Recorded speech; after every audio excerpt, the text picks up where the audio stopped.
Sahabat channel kami yang dimuliakan oleh Allah, setelah tidak sanggup dan menyerah untuk mengurusi dan menangani Al-Imam Al-Izz ibnu Abdissalam, akhirnya penguasa Salih Ismail memutuskan untuk mengasingkan sang syekh.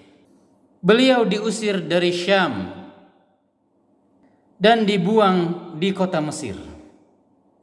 Di sana beliau disambut oleh keponakan daripada Salih Ismail, yaitu Najmuddin Ayyub.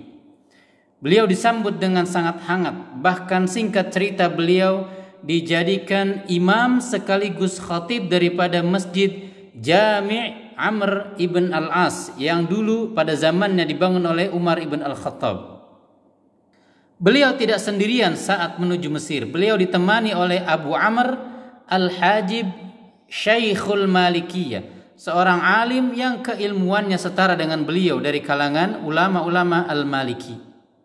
Di sana beliau mulai berkhutbah dan mengajar, dan beliaulah salah satu ulama yang pertama kali mengajarkan Quran, mengajarkan tafsir-tafsirnya secara harian di Masjid Jami' Amr ibn al-As. Banyak para penuntut ilmu yang mendatangi majelis beliau dari berbagai penjuru dunia.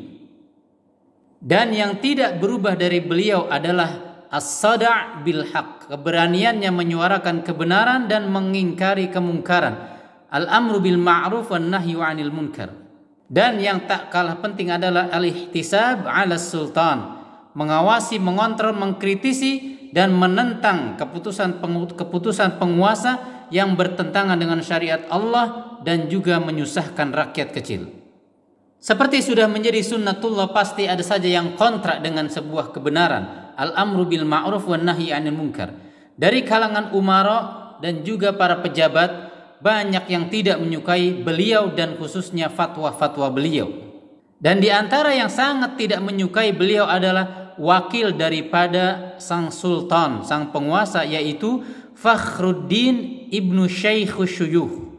Jadi wakil daripada penguasa, karena dia ini kedapatan mendirikan sebuah bangunan yang digunakan untuk karaokean, untuk berdendang dan bernyanyi. Dipukul di dalamnya at-tubul, alat musik yang dinyaringkan atau dibunyikan dengan cara dipukul. Dan yang membuat geram daripada Al-Izz ibnu Abdissalam adalah alat-alat musik ini dipukul di waktu-waktu salat hingga melalaikan daripada salat. Na'udzubillah.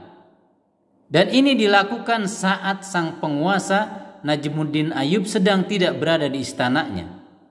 Jadi akhirnya beliau dalam khutbahnya memberikan kritik yang amat sangat keras dan mengingkari perbuatan daripada Fakhruddin ibnu Syekhush Syuyukh, sehingga dia terhitung sebagai orang yang fasik, yang saqitus syahadah, jatuh persaksiannya dalam mahkamah syar'iyah, tidak bisa diberikan persaksian dia dalam persidangan syariat, ditolak persaksiannya kalau nanti terjadi persidangan. Sampai-sampai Al-Khalifah Al-Abbasi pernah menolak surat daripada Najmuddin Ayyub. Karena apa? Karena yang menulis ternyata adalah Fakhruddin ibnu Syekh Asy-Syuyukh.